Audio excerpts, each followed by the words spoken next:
টাঙ্গাইলের ঘাটাইল উপজেলার আনেহলা ইউনিয়নের মাকেশ্বর এলাকায় অবস্থিত চ্যাংটা খাল পুনর্খনন কার্যক্রমের আনুষ্ঠানিক উদ্বোধন করা হয়েছে। আজ সকালে খাল খননের উদ্বোধন করেন ঘাটাইল উপজেলা নির্বাহী কর্মকর্তা মোহাম্মদ আবু সাইদ। এ সময় উপস্থিত ছিলেন উপজেলা প্রকল্প বাস্তবায়ন কর্মকর্তা এনামুল হক সহ স্থানীয় গণ্যমান্য ব্যক্তিবর্গ ও কৃষকবৃন্দ। চ্যাংটা খালটি দীর্ঘদিন ধরে বর্জ্য ও মাটির স্তূপে বন্ধ হয়ে পড়ে থাকায় এর স্বাভাবিক পানি প্রবাহ ব্যাহত হচ্ছিল।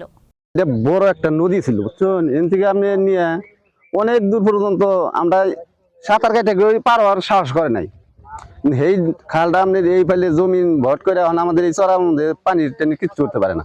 মনে করি যে খালটা কাললি পরে মনে করি যে জেঠু ওটা চড়াটাও ভালো হবে, মাছ মুছও পাওয়া যাবো, আবাদ ফসলও ভালো হবে, আমার করে দশেরই ভালো হবে।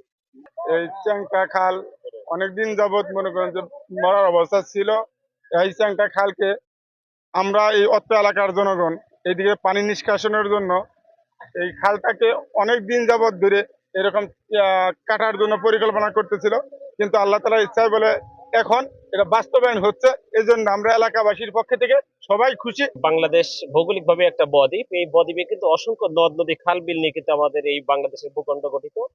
আমরা বিভিন্ন সময় দেখেছি যে বিভিন্ন ভৌগোলিক কারণে, প্রাকৃতিক বা কৃত্রিম কারণে আমাদের বিভিন্ন খাল নদ নদী দখল বা বিভিন্ন ভরাটের সম্মুখীন হয়েছে। তো আমরা আমাদের উপজেলা প্রশাসনের পক্ষ থেকে আমরা উদ্যোগ নিয়েছি যে এই ঘাটাইল উপজেলার 10টা খাল আমরা পুনরুদ্ধার বা পুনঃখনন করবো। এরই অংশ হিসেবে আজকে আমরা এই চেংটা খালে এসেছি। ইতিমধ্যে আমরা অন্য একটা খালও কিন্তু কার্যক্রম শুরু করে দিয়েছি। এই চেংটা খালের এই যে আজকে কার্যক্রম শুরু হলো, এরই মাধ্যমে আমাদের দ্বিতীয় খাল খনন কর্মসূচি চলছে। ধারাবাহিকভাবে আমাদের পরবর্তী সকল কার্যক্রমগুলো এগোয় এবং কেউ যদি এটা অপদখল করে রাখে সে উদ্ধার করে আমরা জনগণের জন্য এটা উন্মুক্ত করব।